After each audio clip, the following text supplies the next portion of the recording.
In 1542, a Spanish explorer named Francisco de Orellana was drifting down the Amazon River with a small group of exhausted men.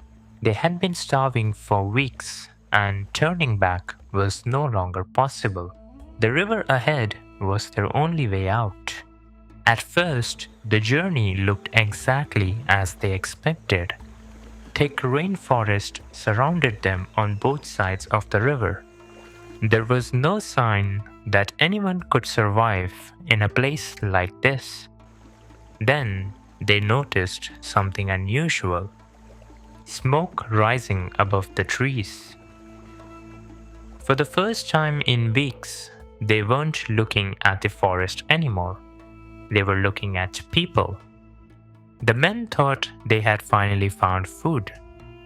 As their boats drifted closer, the people standing along the riverbank quietly disappeared into the forest. Nobody knew if they had fled or if they were waiting somewhere out of sight. Orellana's men climbed ashore anyway. They searched through the village hoping to find something to eat, and for the first time in days, they finally found food. A short time later, the people returned. Instead of attacking the strangers, they welcomed them and took Orellana to meet their chief, Aparia. The expedition was given food, a place to rest, and enough supplies to continue the journey. The next morning, they climbed back into their boats and continued down the river. When another village appeared ahead of them, Orellana and his men thought it would be like the last one. As they slowly drifted closer, arrows suddenly came flying across the river. The men threw themselves behind their shields and kept paddling until the arrows finally stopped. When they finally escaped, they kept moving. As they continued down the river, more villages kept appearing. The river just never became empty. Everywhere they looked, there were people, canoes, and fields stretching along the banks. That's when Orellana realized he wasn't crossing an empty forest. He was crossing one of the largest civilizations in the Americas. Every night, the expedition's priest, Gaspar de Carvajal, wrote everything into his journal. The deeper they traveled, the more unbelievable his notes became. He described settlement after settlement, so many that the expedition rarely spent a day without seeing people. When the expedition finally reached the Atlantic Ocean, Orellana believed he had crossed one of the largest civilizations in the Americas. But when they returned to Europe, almost nobody believed the story. Decades later, new explorers sailed down the same river, but they never found the world described in Carvajal's journal. The great settlements were gone, the fields had disappeared, the forest had swallowed everything. Slowly, historians reached a simple conclusion: the journal had to be wrong. For thousands of years, that was the end of the story, until the 21st century.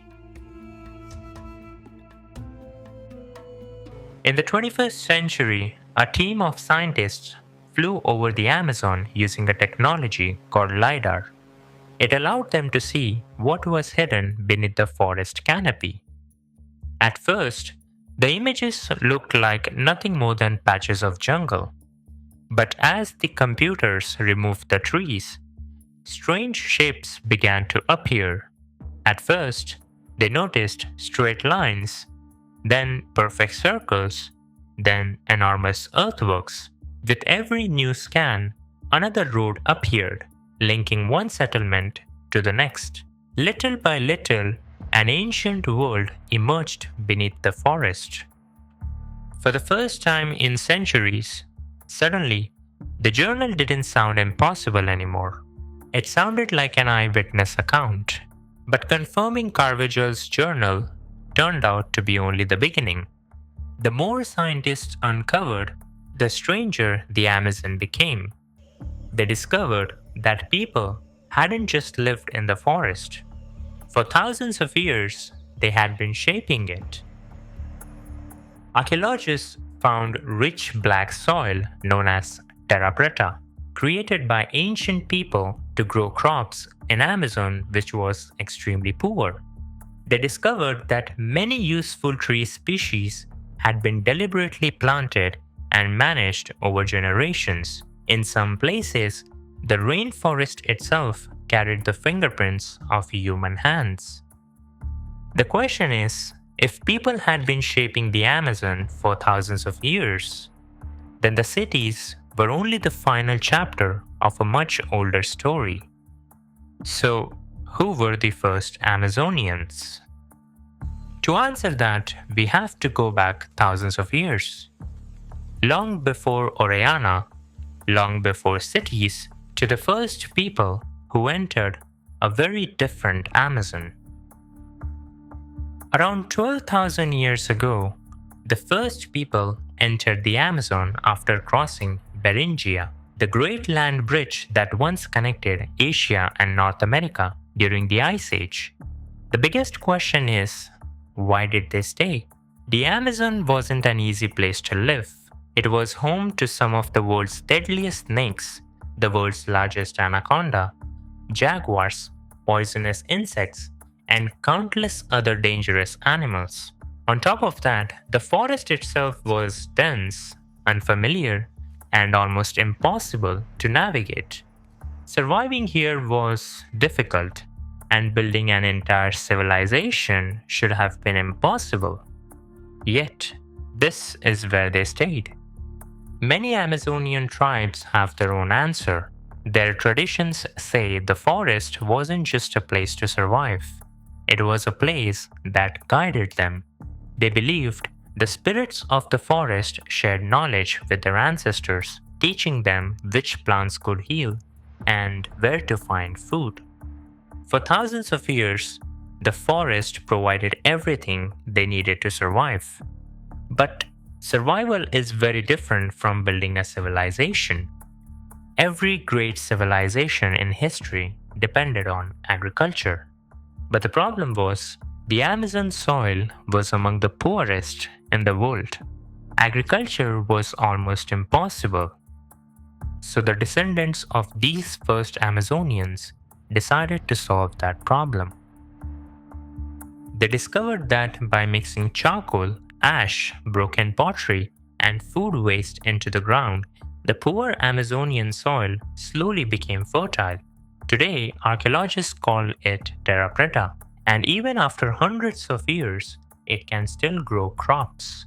Once farming became possible, the settlements began growing much faster. But the Amazon's rivers flooded every year, and that created another problem. A good harvest could disappear in a matter of days. So the people began digging canals to carry the water away from their fields. They built reservoirs to store water for the dry season, and little by little, they learned how to farm alongside the rivers instead of depending on them. With the soil no longer holding them back, and the floods no longer deciding every harvest, the settlements continued to grow. By the time Francisco de Orellana left the Amazon, millions of people were living across the rainforest. It had taken thousands of years to build this civilization. Nobody could have imagined it would disappear within a single lifetime. In the 16th century, the Europeans arrived. Along with them came diseases like smallpox and measles. The people of the Amazon had never been exposed to these diseases before. They had no immunity. When the first family fell sick, they thought it was just another fever. They stayed together, hoping it would pass. But it didn't. Soon everyone in the same house was sick. A few days later, people living nearby were getting the same fever. And it wasn't long before almost every family in the village was dealing with it. The elders started falling sick, then the children, then the mothers and fathers. Nobody understood what was happening. The shamans tried every medicinal plant they knew, but people just kept getting sick.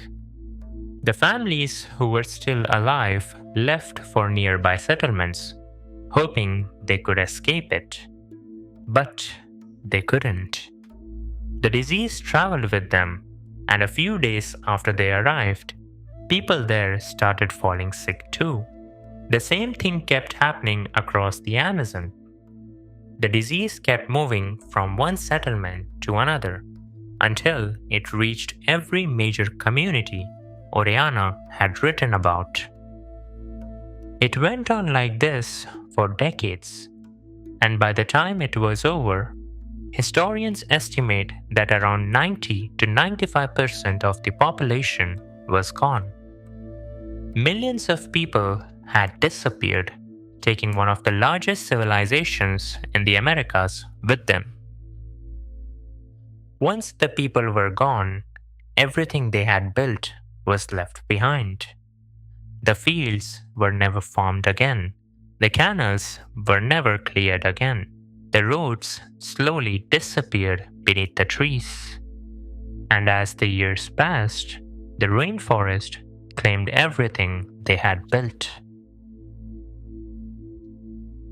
Today, when we look at the Amazon, we see an untouched wilderness. But beneath those trees lies a forgotten ancient world that took thousands of years to build and only a few decades to disappear.